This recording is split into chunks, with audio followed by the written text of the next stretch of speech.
Ooh, what's going on, everyone? This is Eric with another Lost Production. I just want to say thank y'all for tuning in for the Uncharted 4 Story Mode review. Now, there is a online multiplayer to Uncharted 4, but that's going to be on a separate video with a separate review. This is strictly just on the Story Mode review right now. Now, normally I do a 1 to 5 scale and go from there, but this game is so epic I have to do a 1 to 10 scale and really break down how I come up with my score. So, with that, I hope y'all enjoyed this video and we will get started. Now, as soon as the game starts, we see that Naughty Dog has high standards, and they're only getting better, people. They're only getting better. And no matter what I try, you seem insistent on going down the same sad road as your brother. Starley and Druckmann, What a waste. who worked on The Last of Us, worked on Uncharted 4. Now, Uncharted 4 may have a radical different tone than The Last of Us, but the duo did say that many of the lessons learned from The Last of Us has been translated into Nathan's pulp action adventure. We're trying to tell, I apologize, this is quote, Starley, we are trying to tell more human stories with our games, unquote. And with this game, you really see it. You see the emotions in people's faces. You see the different facial expressions and just how the characters interact on this game. And it's starting to feel more and more like a movie.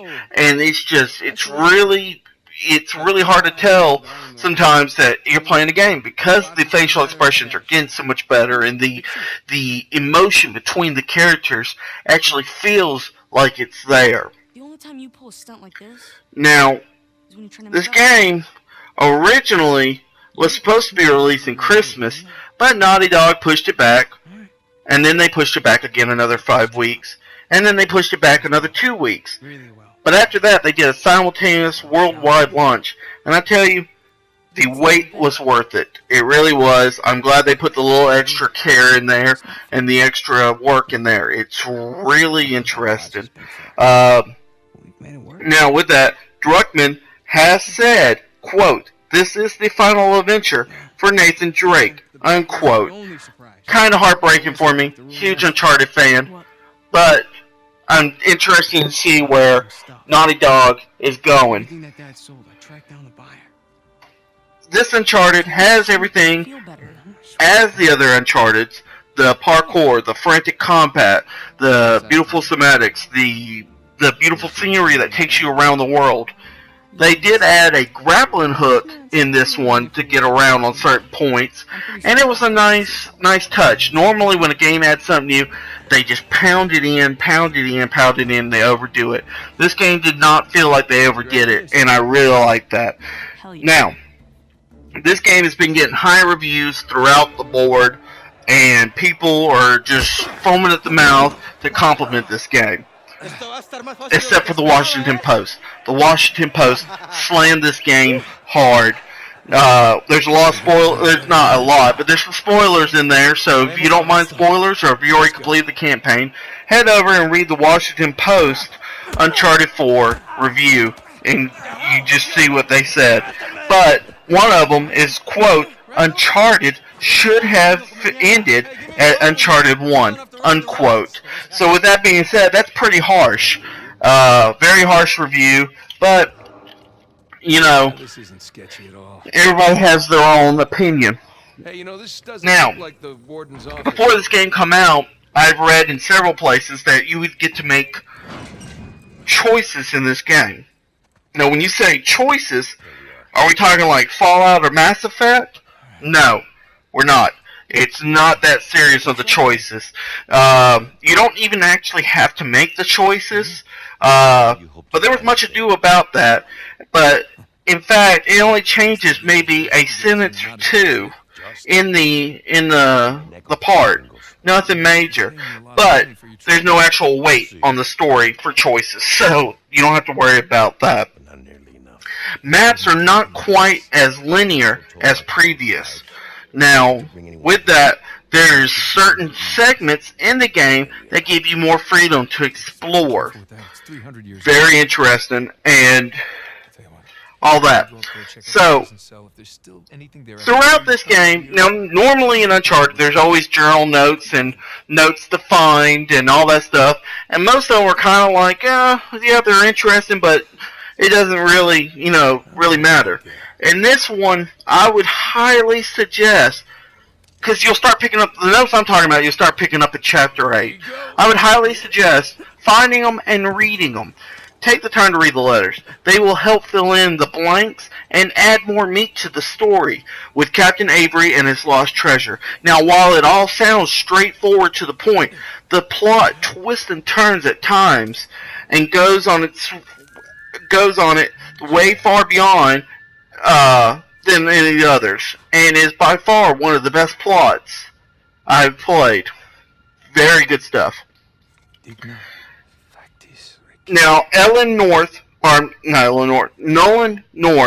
get that right here in a second. Nolan North returns to play Drake. Here, his brother is introduced, and he is being played by Troy Baker. Now, if you don't know who Troy Baker is, he has done several things, but one of the biggest ones being The Last of Us as Joel. So, very interesting stuff. And he did a fabulous job in The Last of Us, and he did a fabulous job here. Now, the main story plot here takes 3 years after Drake's deception. So, from the past here in Panama that we're looking at now to present, it's 15 years difference. But 3 years after Drake's deception for the main story plot.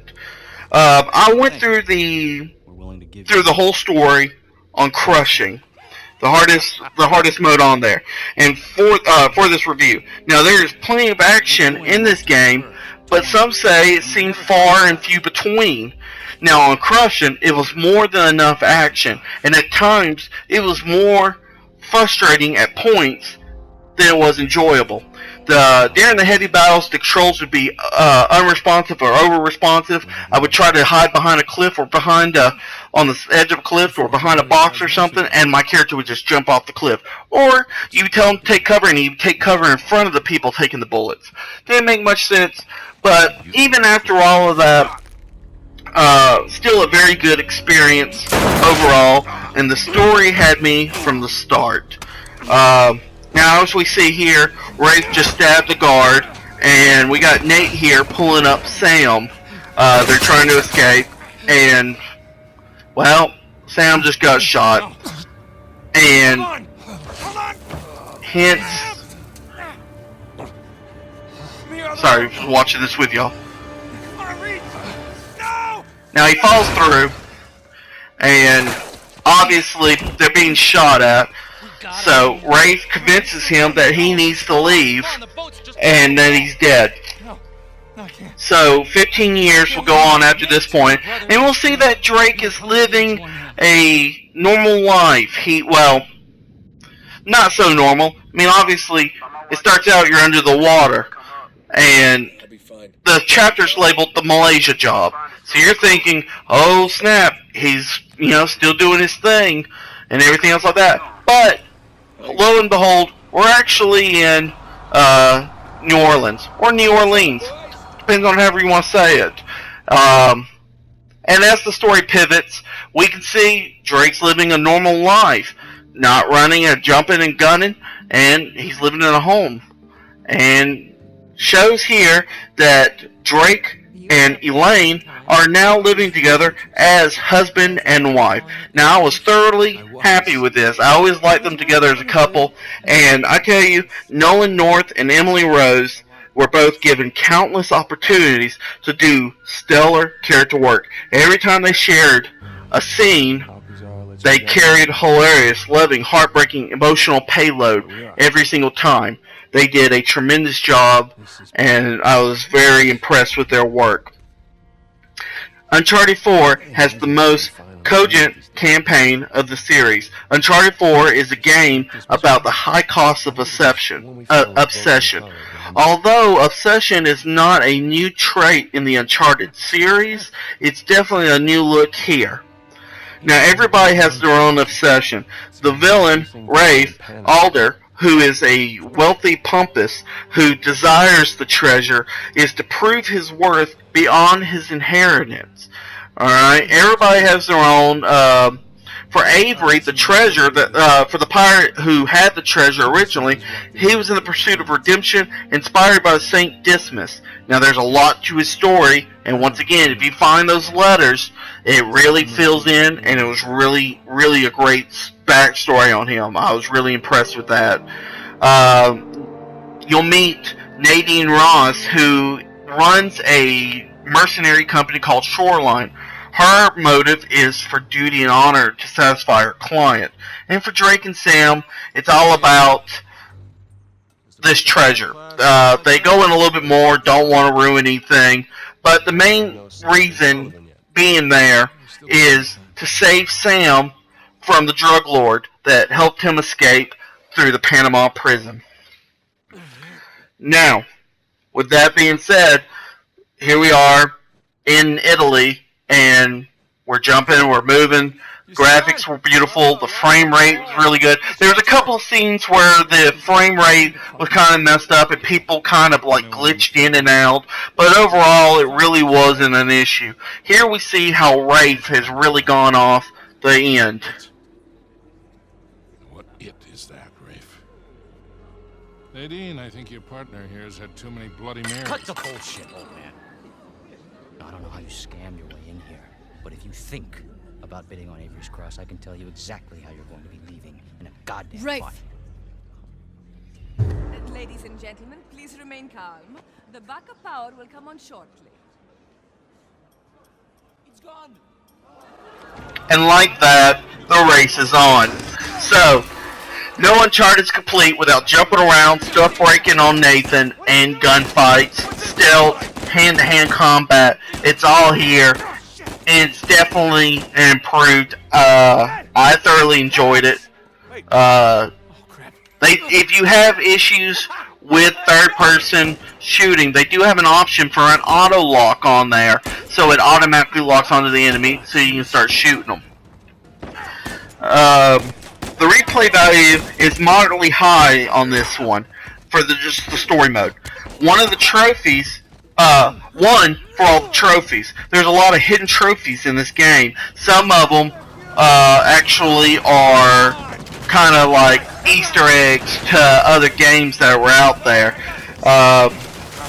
They have a sleuth of filters to replay the story through as well, from 8-bit to everybody having helium voices. Some pretty funny stuff in there. Definitely kind of interesting to look at. But overall, I really, really like this game. So let's go ahead and start breaking down the score here, and we'll start with the plot. The plot was 10 out of 10. One of the best plots I've ever had the privilege of playing. So thank you, Naughty Dog, for putting so much work into y'all's story. Was really impressed with that.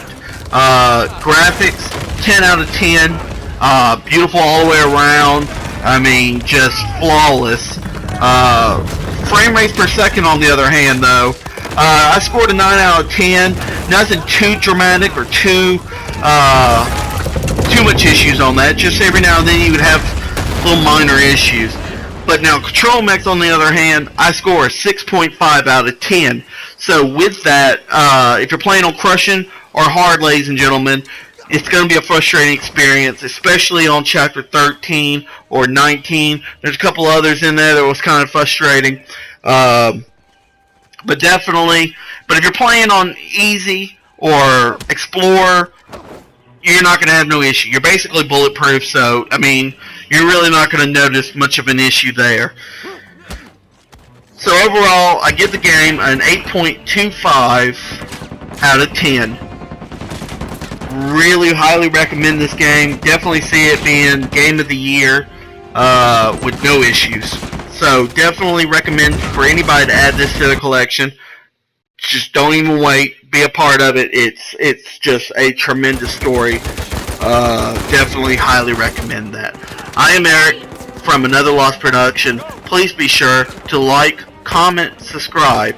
Let me know what you thought. If it was too lengthy, not lengthy enough. If you have any questions, if you're stuck somewhere in the game, please feel free to contact me through one of my many links down below, and I'll be more than happy to help you. Definitely don't mind helping a fellow Uncharted fan out. Definitely a really great game. So please be sure to let me know what y'all think. Really excited about this. Thanks for watching. Y'all have a great day, and Godspeed.